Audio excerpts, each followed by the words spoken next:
Welcome to Crossing the Chasm. I am delighted today to be speaking with Amanda Janoo, who is the Economics and Policy Lead for the Wellbeing Economy Alliance, which is a global collaboration of organizations, governments, movements, and changemakers committed to designing economies that work in service of people and planet. Amanda is an economic policy expert with over a decade of experience working with governments and international development institutions around the world. Her work aims to build just and sustainable economies through well-being-oriented and participatory policy design processes. Prior to joining WEALL, Amanda worked for the United Nations and the African Development Bank as an industrial policy and economic systems change expert. As a Fulbright researcher, she explored the relationship between international trade and cooperative enterprise resilience.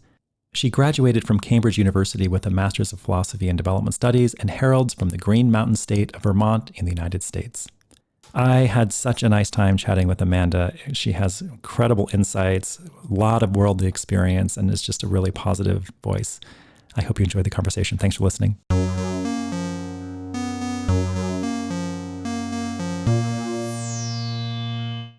Amanda Janoo, welcome to Crossing the Chasm. Thanks so much for having me, Brian. I'm delighted you're here. Looking forward to the conversation. I really appreciate your time. Given what you're working on, what do you see as the chasm or chasms as they relate to the well-being economy? I think the major chasm tends to be our limited imaginations when it comes to the economy. So we tend to speak and think about the economy as something abstract that happens out there beyond our control. And that often makes us forget that we are the economy, and therefore it can be redesigned in line with our social and ecological goals, and it's not something given. Yeah, so I want to dig into all of that, but I guess what you raise is a really interesting point straight away, which is we have these perceptions of what we deem to be the economy. And I guess maybe could you just start by saying, how do you define or even think about or conceptualize what the economy is? Absolutely. So I normally describe the economy as just the way we produce and provide for one another. And so it's an aspect of life on this planet. It's inherently our interconnection, a means by which we improve our collective quality of life. And so we tend, I would say, particularly in the United States, to really just think about business and finance when we think about the economy. But the reality is the way that we produce and provide for one another, everything we produce comes first and foremost from the earth, right? And everything we provide is valuable insofar as it contributes to our well-being. But the type of institutions which are embedded within our economy or help to govern that system are not just businesses or finance, but it's also our government, right? The public sector, as well as the commons or non-monetary aspects of life of the ways in which we provide for one another as families and communities. And all of that is a part of this system. And so it's about recognizing the important role that each of these play and realigning with social and ecological goals. So I'm curious from your perspective, how the average person thinks about the economy. First of all, how do they think about it, and why do they think about it in that way? Well, obviously, I can't speak for all people, but I would say normally when we hear about the economy, we hear about it in terms of GDP sort of fluctuations or growth rates, stock market, dips or rises, maybe employment figures. So that tends to craft the economy as sort of a system of wealth and profit generation, really governed and controlled by very large multinationals or investment firms. And so that tends to sort of reify itself a lot in terms of a narrow understanding of what the economy is and ultimately who governs and controls it. I guess the main question I have is, why is the economy not working? What is it about it that is something that doesn't lead to well-being, and why are you focused on changing that? Yeah. Well, so the current economic system, as we've sort of constructed it, is very much oriented towards growing itself, right? Like to increase profit and wealth as quickly as possible. And it doesn't actually recognize, for example, the value and importance of our natural world in any of these processes. And so it's incredibly exploitive for both people and planet in terms of concentrating wealth more and more into fewer hands, as opposed to ensuring that we're supporting institutions that ensure more equitable distribution of time, wealth, and power, but also critically of treating all other life on this planet as if they were just an input into the goods, right, that we see around us, as opposed to having real value in and of themselves. And so that has led, obviously, to the planned obsolescence, the climate change, the biodiversity loss, as well as to the huge growth of inequality that we see within and amongst countries. With, I think, Oxfam coming out recently with a report that showed 10 billionaires doubled their wealth since the pandemic, while 99% of humanity was left worse off, right? And so we've built and sort of rigged a system that is inherently unequitable and sustainable by design. So when you say we, what do you mean by that? Who is responsible? Well, again, I think it's really important to remember that we are the economy, that we are all a part of this system by which we produce and provide for one another. Now, obviously, within our current economic system, some individuals or institutions have more power within how we have designed this current system. And so you can say there's the neoclassical sort of economic ideas that tend to still dominate a lot of our economic thinking, that still holds, us all as really selfish, competitive, individualistic actors, and actually then advises to encourage and reward that kind of behavior, rather than recognizing that we also all have very compassionate, cooperative, interdependent aspects of ourselves and our identities that equally need to be nourished and supported in the world. We also have current institutions that are sort of locked into this certain way of thinking. So, nation states, for example, are often feel they're stuck in this trap of needing to just continuously grow their economy so that they can take some of the wealth through taxes to fix the damages done to people and planet in the process. Or, the huge investors or multinationals or elite 1% who are invested in this current system of wealth generation because it very much works, in their interest. And so, although we are all part of this system, there are different, I think, imperatives and reasons why, we've designed it this way. So this is all super interesting, and I have lots of questions about all of this. I want to quickly just to set the stage. Can you tell us what a well-being economy is? And then we can get onto some more details about what's not working. But what is a well-being economy as you construe it? Yeah. So for us, a well-being economy is really an economy that begins with a different purpose.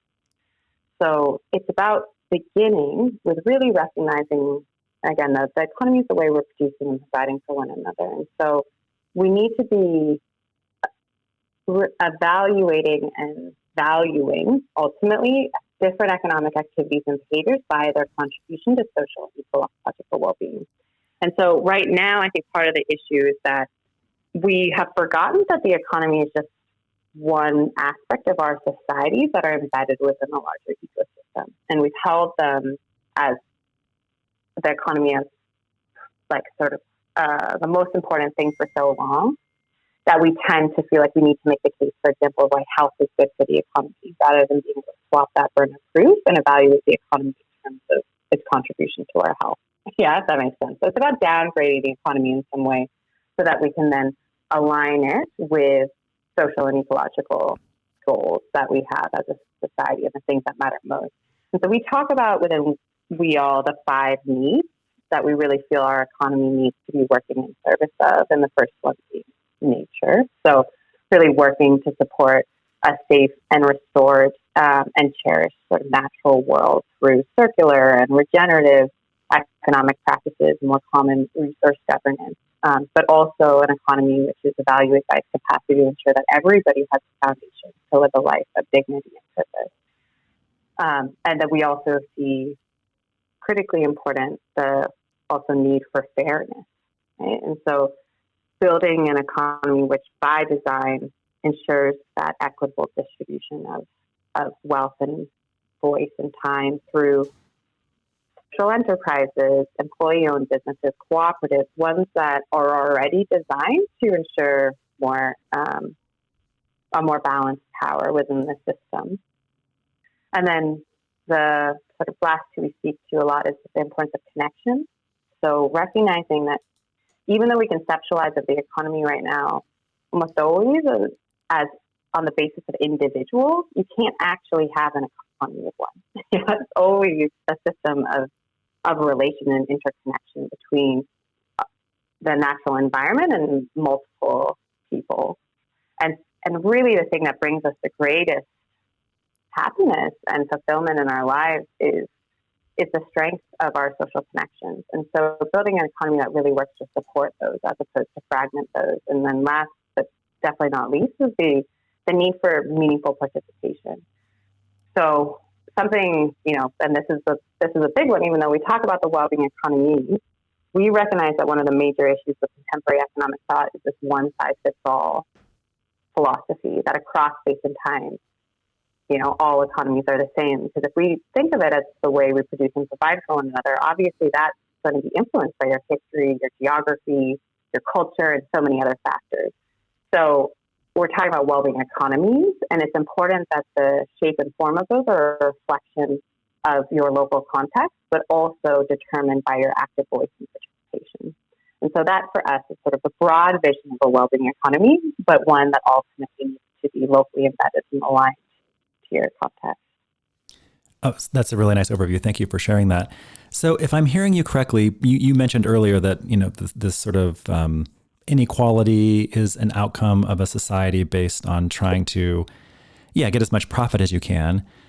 I guess I'm wondering, can you really dig down into the key aspects of our economy? Is it really just the search for profits? Is it the focus solely on economic growth? What are the key factors that make the economy as it's currently construed not lead to well-being? Well, so let me also say, first of all, it's not that every aspect of our current economic system is antithetical to well-being, right? Because it is. It's a system that does connect us, right? And so to the extent to which we know that, for example, interaction with strangers is really important for our well-being, going to a coffee shop, right, and having an interaction with the barista who's serving you coffee, it's a good thing, right? And the fact that we have a current system which has been able to, in many places, ensure that many people, again, are not feeling insecure with their fundamental basic needs, that's a really important, right, foundation for our well-being.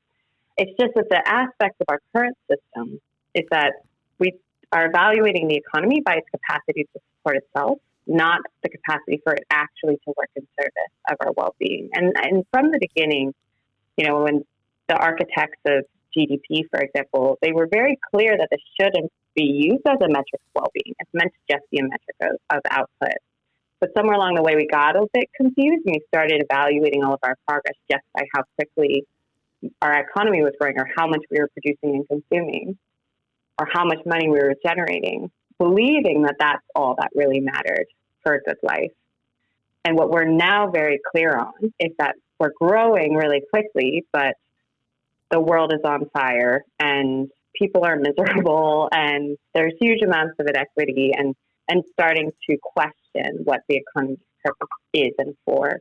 And so, I speak to different maybe aspects of our current economic system, if that's what you're interested in, that lead to, let's say, concentrations of wealth into the hands of fewer people or to, the reasons why we don't, the Amazon rainforest is only valued once it's cut down and transformed into the commodities we see around ourselves, or those sort of aspects. But I think broadly, the major issue with our economy is that we view it as a means and end in of itself, and we forget that it's supposed to be working in purpose of something else larger. So I'm wondering from your perspective how you think this resonates with people. On the one hand, you're providing this sort of roadmap for what would, by any measure, be better for people and planet. On the other hand, we have a situation in which everybody is already currently embedded in the system we have. Do you think that many people would see this as threatening? That is to say that it would disrupt the current system in a way that might lead to changes that might, in the short term, potentially undermine their well-being, even if in the long term, everyone is better off. How do you, and again, you're not speaking for everybody, but how do you think about people might think about this change from the way our current system is to what you're proposing? Yeah, well, actually, handy enough, the Global Commons Alliance did a survey, I think it was in 2011, which found that across the G20 countries, we would think, I suppose, of winners of this system, right, in terms of them having the highest GDP rates, 74% of people really believe that the economy should be working in a way that is supportive of the health and well-being of people and planet, rather than just focusing on the creation of profit and wealth. And even in the United States, where you'd probably assume people are a little further back, it was still 68% of people in the U.S. believe that. So this idea is definitely resonating. I think after the financial crisis, there started to be a sort of a renaissance in new economic thinking and a desire for different ways in which to analyze societal progress in a different way, to measure and monitor and to orient our economic policies and systems. But then since COVID, there's just been, I don't know, there's been an incredible, I think, momentum in this movement, and these ideas really not only resonating, but really motivating people to believe that a different system is possible. And so whereas with some people have described it after the financial crisis, people recognized there were things wrong, but wanted to sort of get back to normal. After COVID, I think people have really recognized that normal isn't good. Yeah. And so there is this desire for an alternative, hopeful vision for this system towards which to work and orient. And so I'm an optimist, but I also working for the Wellbeing Economy Alliance, I feel like I'm seeing firsthand and witnessing how much this idea is really resonating with people across the spectrum and from different types of areas of work. And I want to ask you about that in just a moment. But before we do, I have a couple more quick questions. The first one is, I want to know about the logistics of this. Can you have a well-being economy that just springs from this economy that's not about well-being? Or do you have to dismantle the economy as it is and start anew? So that's a really good question, because I'm going to speak personally here, right? In the United States, I've noticed, for example, that there tends to be, people who are just like, let's just tinker with the existing system. And then they're sort of like, let's burn it all down, right? And build it anew. And I would say, for me, I stand somewhere in the middle there, where I think we need very deep transformation of our current system. But I also, I guess, do not believe that if we burn down this system, I would be there to somehow be the philosopher king that would reconstruct it, right? And so I want to try to protect as much life on this planet as possible through a very conscious but also strategic redesign. Because working in international development, I've been in communities where you have an overnight systems change, normally from a coup or some other kind of event. And the level of suffering that comes from that and the destabilization is, to me, it's not a great idea. And so being clear that systems change, economic systems change, takes some time, but we can get there if we're very clear on where we're trying to go. And maybe it takes a decade, right? But to be really clear there and to put our energy, our creative effort towards it, yeah, I think it's fully possible. So that raises some interesting questions about who we are again, because the system is currently, as it's currently construed, is really working well from the billionaires you just mentioned. And plenty of other people are doing fantastic and would be, I think, opposed to changing it in any way. And so there's vested interest. So that's a challenge in terms of getting people on the same page for visioning something different. And then there's a second level of this, which is, and I'm curious about your thoughts on this, like conceptually, how does change happen? What has to occur for this vision that you and others have for a different kind of economy that works for everyone? How does that change happen? So maybe a good example for this, and I should say as well, my background is in economic policy, so I tend to focus a little more on the policy, let's say, examples, although really there are so many examples of this that are from like a movement building perspective, which I think is important to speak to as well. But let's say one example is that we have helped to build the Wellbeing Economy government, and that is currently New Zealand, Iceland, Scotland, Wales, and Canada. And they have all developed alternative indicators to GDP, which are centered on social and ecological dimensions of well-being. And in Wales, for example, the way that they developed that new set of metrics, frameworks, sort of orientation point for government and for society in terms of what success looks like was through asking people, what kind of Wales do you want to leave for your children and grandchildren? And ultimately, they ended up with this framework that includes 7 well-being goals around having a more equitable Wales, a healthier Wales, a more culturally vibrant Wales, a more globally responsible Wales, for example. And that became an important higher level goal and vision towards which to work for the government and also for the society at large, with clear targets and goals and indicators that would cross along them. But importantly, they also realized that it requires a different way of working and thinking in order to achieve them. And so they put these principles of governance reform in terms of taking more preventative approaches, right? So rather than just constantly trying to put out the symptoms and the fires of the current system, to really try to move upstream and to think about what preventative measures are going to reduce or mitigate those crises in the first place. They also focused a lot on the idea of long-term thinking, which to me it's interesting, having worked in international development. You know, every country has a development plan, right? Like a longer-term 10, 20-year vision of where they're trying to go. And it's more of an issue amongst high-income countries who have bought into this fairly neoliberal ideology that if you just take a hands-off approach, that the system should somehow self-regulate and you should only get involved if there's like a major issue, right? And this is coming back to an idea that the state has a role in really helping to set a longer-term vision of where you're trying to go and then mold and direct the system accordingly. And then the last 3 were about integration and collaboration, right? So ensuring that every government agency is working breaking down silos, so they're all working collectively towards the achievement of those 7 goals, and collaboration with the broader society at large as well, recognizing that this transformation can't just happen from the top down, which is why the final point around participation, I think, is really exciting, because around the world, we're not only seeing these new ideas around the economy or economic system, but also huge innovations in participatory and deliberative democracy.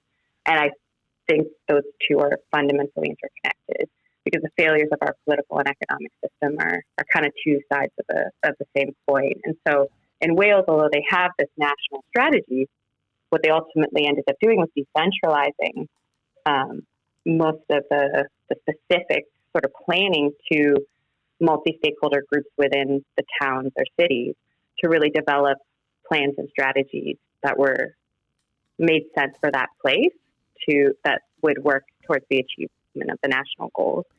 And so this is an example, right, which comes from more of a policy space, but of how some governments are really trying to reorient our understanding of progress and redefine the structures they're in.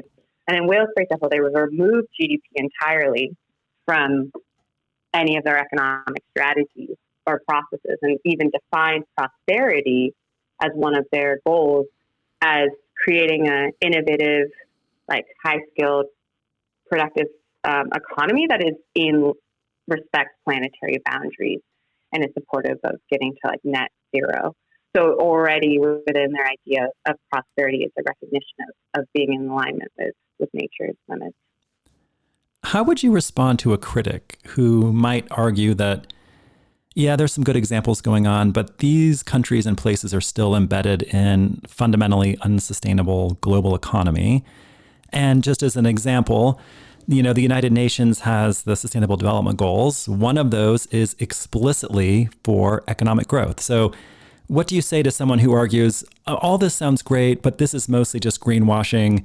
It's people trying to ameliorate the problems superficially in a system that cannot fundamentally be sustainable just based on how it's created and the goals and sort of premises of it. How would you respond to that? Yeah. Well, I mean, I would say, you know, the point around the global economic system is really key here, because it is, you know, for us, we're working with communities and initiatives, local, sort of state, regional, but the level and the space for self-determination is legitimately constrained by our global economic system. And when we think about particularly for the majority world, who are bound in so many ways to having their development level defined by GDP per capita, and therefore what kind of lending, right, they're going to get and what kind of repayment and all of these things, it's a lot harder for them to break out of this way of thinking. Now, one really positive example I'll give is that last year, the German Development Agency, GIZ, the focus of their annual conference was all on this question of questioning whether or not development should be defined by growth, economic growth, or by well-being. And now, the fact that for me, like having worked in international development for a long time, that any development agency is questioning this is hugely encouraging. But similarly, when you think about at the United Nations, the Stockholm Plus 50, like the current Secretary General is talking a lot about how we need to create new definitions of progress, move away from GDP, and really value nature.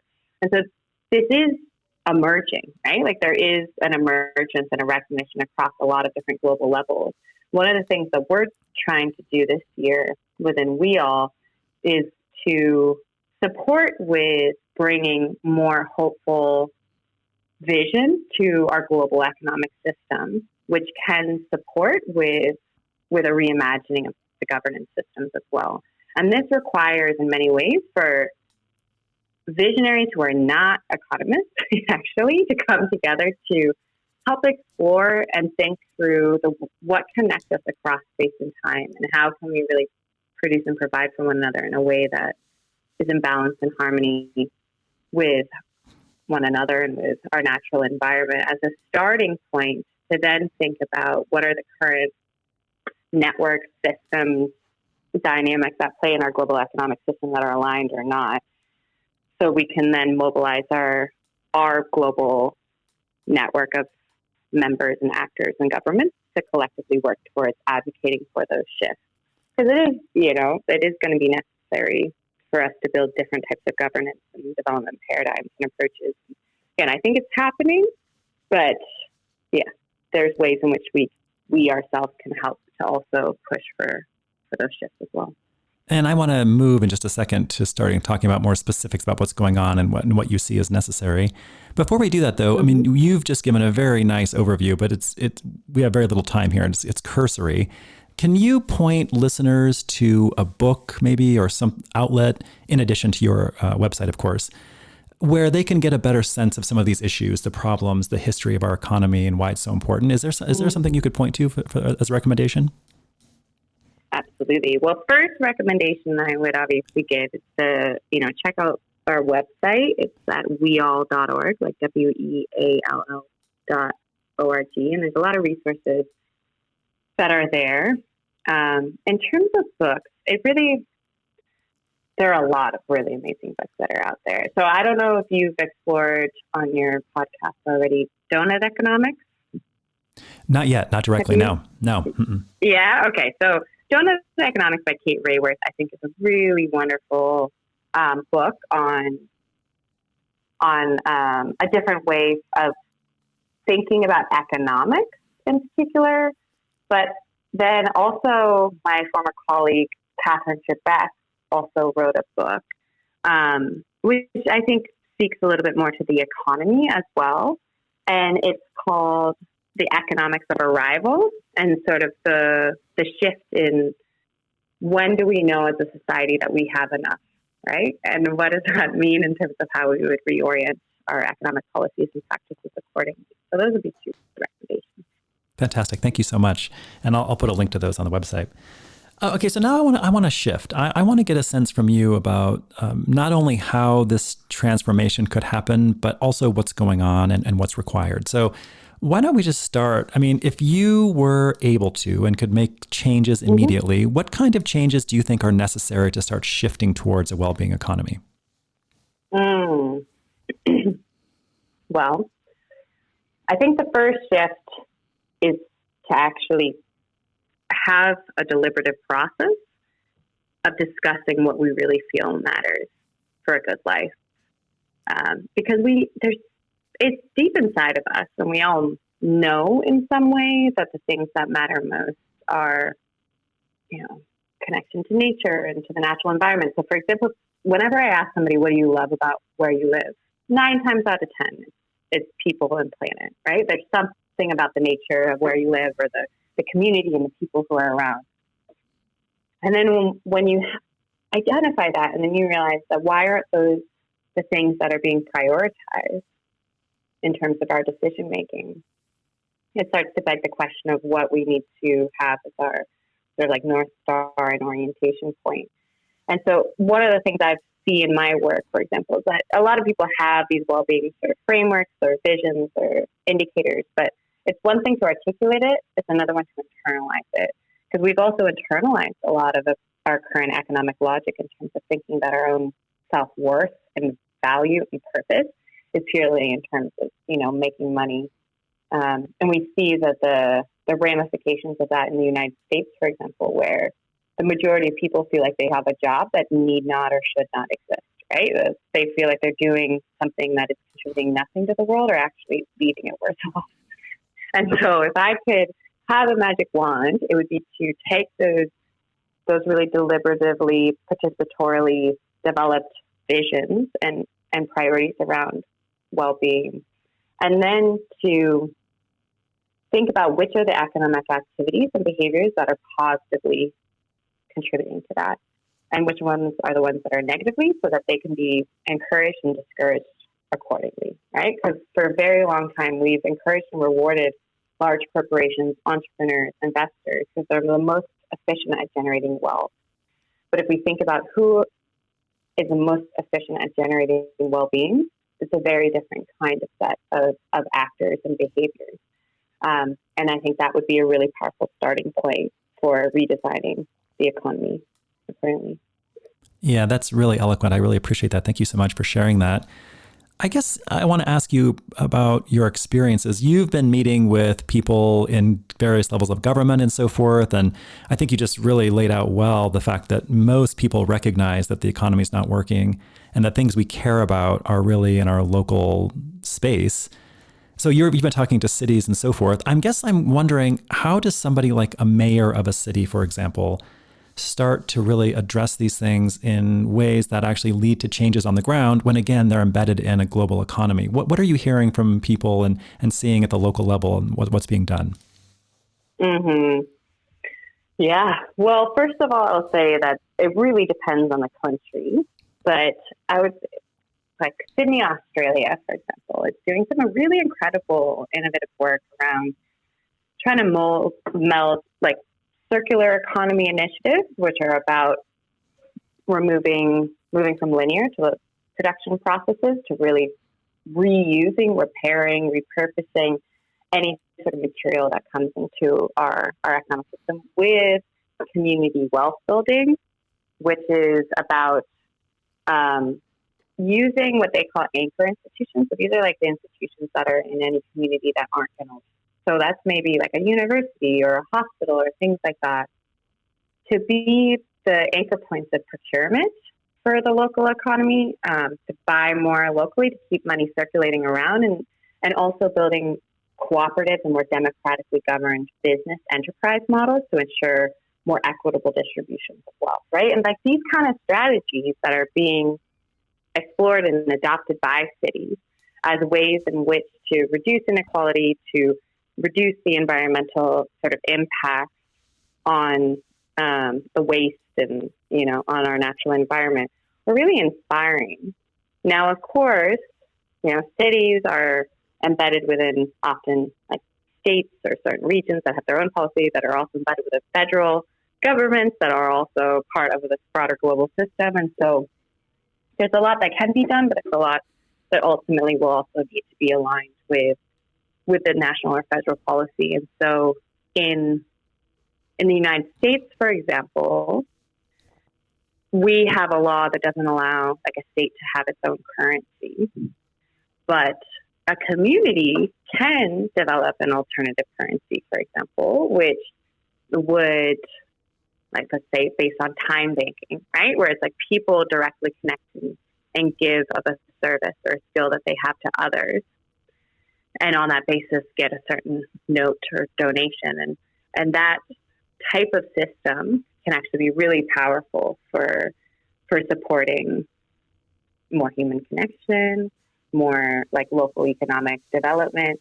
And so these sort of experimentations are things that we're seeing in a lot of different cities around the world to try to re-embed, and they feel like you have a little more power within the economic system.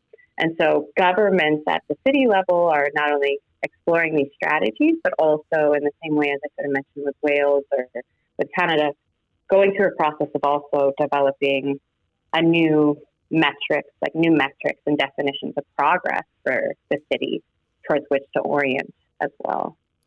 So you've just been giving some really nice examples of how an economy can be addressed in different ways, especially at local levels. A lot of this is conceptual. You are pointing to some specific examples, though. And I guess I'm just wondering if you could provide some examples where you have seen interventions put in place and then speak to how that actually affects individuals or communities at the local level, really specifically and tangibly. Yeah, well, I mean, there's a wide range, I guess, of examples. So one would be, I don't know if you're familiar at all with Cooperation Jackson. No. You heard about this? No? I really recommend you check it out. But this is quite a powerful example, which is coming from Jackson, Mississippi. And what they did was to mobilize the community to really push for building a solidarity economy, like a worker-owned, democratically sort of managed cooperative enterprise structures within the city itself. And so this is a city that has experienced, centuries, right, of huge amounts of racial inequities and income disparities and senses of disempowerment. And the ability of this group and this movement to be able to not only work to reform and to start and to a lot of the ways in which the enterprises were structured within the area, but ultimately get a mayor elected who was very much in line with the vision of a solidarity economy and the passing of these kind of policies, has been successful in not only making people feel like they have a real power and voice over their place and their collective destiny, but also ensuring that there are those reductions in these really harmful inequalities and a rebalancing, right, of power and privilege within that space. Now, how that has ultimately touched people's hearts, right, or their own lives, like, I think hopefully you can do a podcast in the future with someone from their group, for example, because I wouldn't want to speak for them, but it's a pretty powerful example of the ways in which this transformation can happen in place. Yeah, thank you for that. I appreciate that.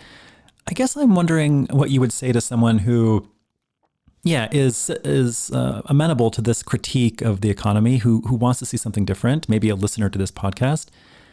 What would you tell them to do if they care about this? What would you say? Yeah.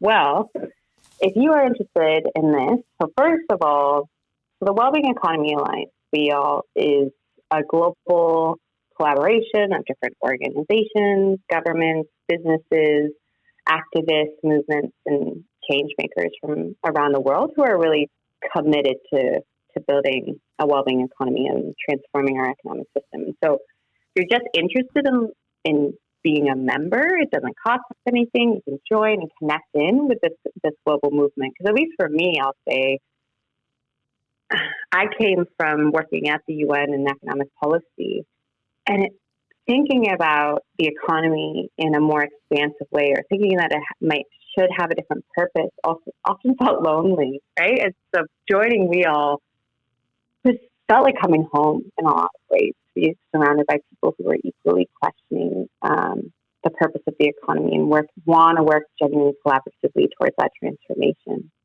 And we also have place-based hubs, so where you'll connect with actors across space, maybe at a state level or at a city level, or it can even be nationally.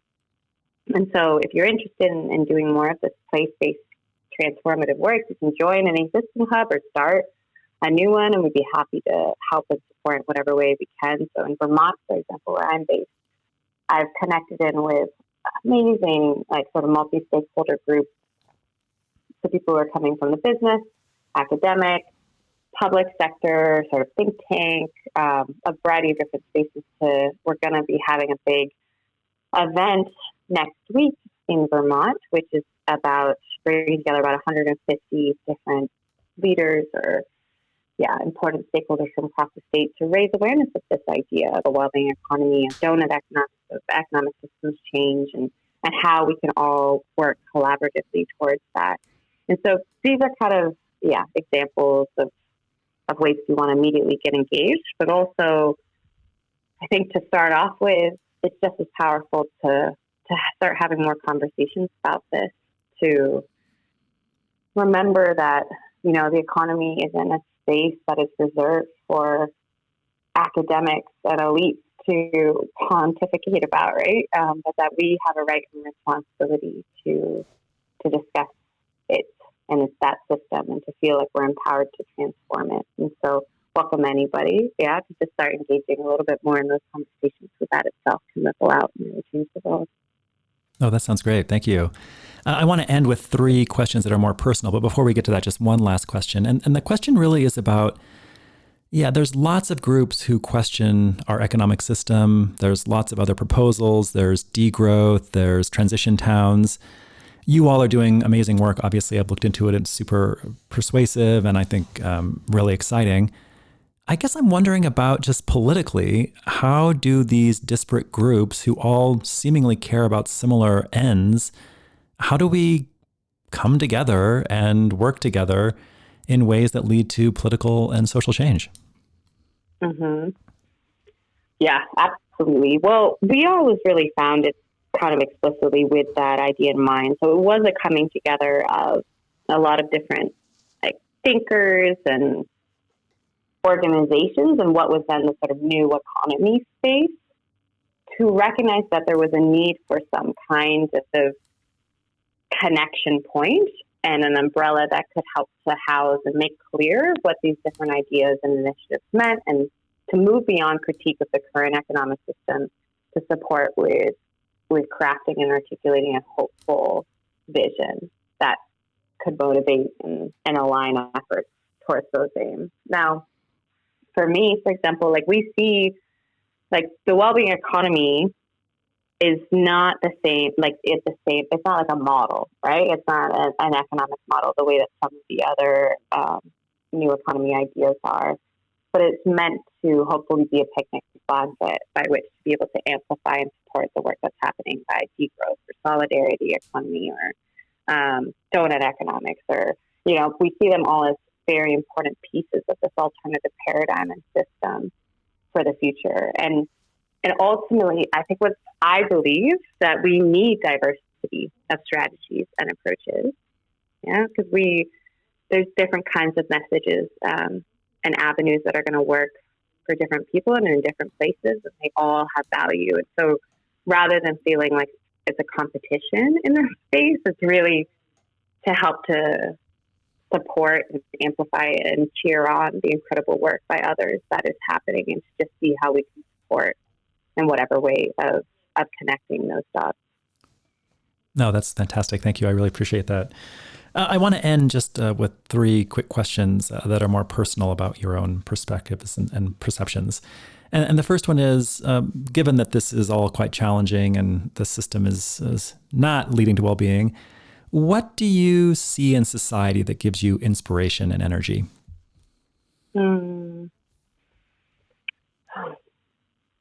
Yeah. Well, there's quite a lot, but I should also say that for me, as I mentioned earlier, like I'm definitely a bit like an optimist, and whenever I travel the world, for example, and I've traveled and lived in a lot of places, one of my favorite things about it is that it requires me to depend on others more than I would do in my own like town or home, because I'm going to need to ask people for directions somewhere, how to figure out something, or support with, if I lose, I don't know, my legs and my bags. And I'm always just blown away with how much people are willing to go out of their way to support and take time to help me. Yeah. And not to be like a small little example, but I think people are good. And I think we genuinely do want to be of service and support one another. And I think we're just currently in a system that really encourages some more selfish and self-serving ways of being. And so for me, it's just about being a lot kinder to ourselves and others, and a lot harder on the system. Because in the end, yeah, I think we're all trying to do the best we can for ourselves and others. I love that. Thank you.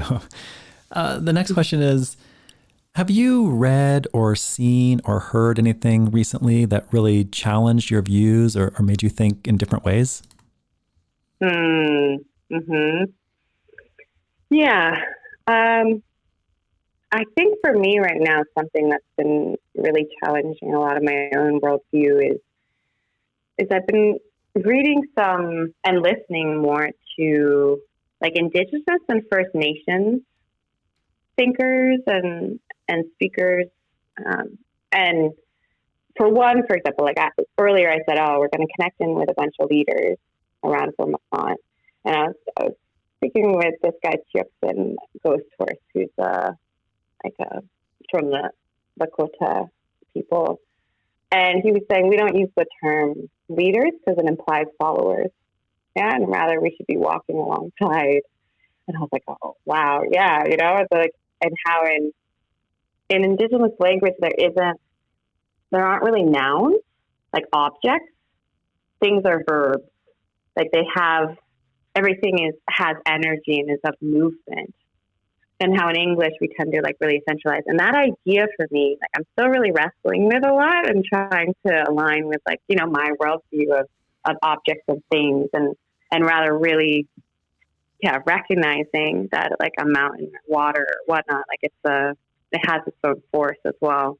So that has been something that's been, playing with my brain quite a bit recently. And if anybody's interested, the book Sand Talk is really amazing, because normally when we talk about the like Indigenous perspectives, it's from a Western perspective, and we're sort of analyzing it.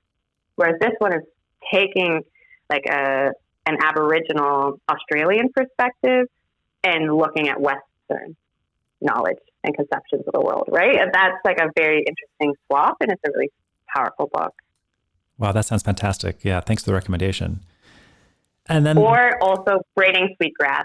I don't know if you've read Braiding Sweetgrass. I haven't yet, but I feel like I'm the only person that hasn't. I keep hearing about it all the time. I just need to buy it and read it.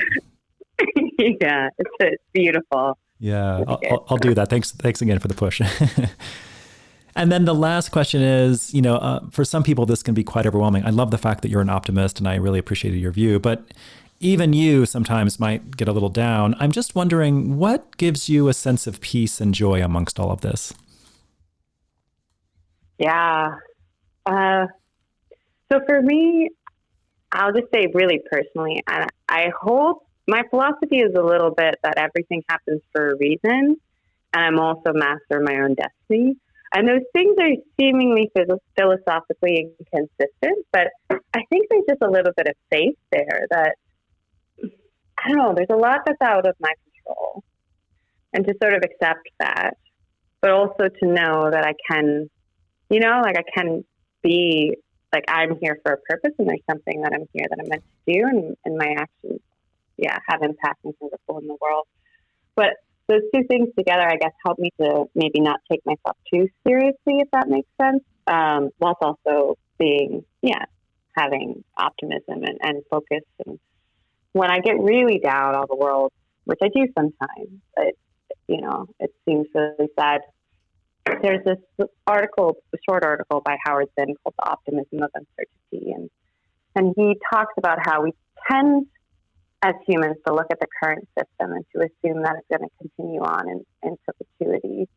But the reading of history tells us that anything but that, right? That like small groups of individuals or different kinds of seemingly sporadic movements against all odds, whether that's all the money or power or bombs in the world, armed with just joy and laughter or, conviction, have totally transformed systems seemingly overnight.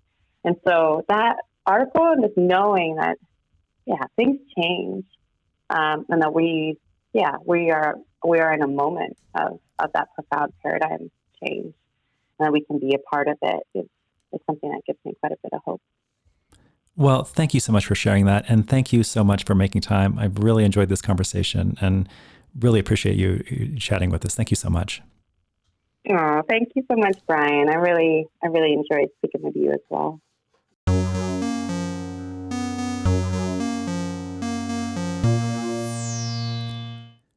What a wonderful conversation. I really enjoyed talking with Amanda. I have to say, I love the way she melds this optimism with a really well-balanced critique of what's going on and sort of insights on how to overcome that. I think she has a tremendous vision, and I found her conversation and her work to be extremely inspiring.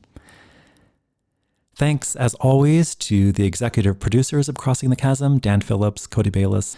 I want to thank Anodyne Diversion for the music. And as always, thank you all, the listeners, for checking in. I really appreciate it and hope you enjoyed the show. Tune in again. Take care.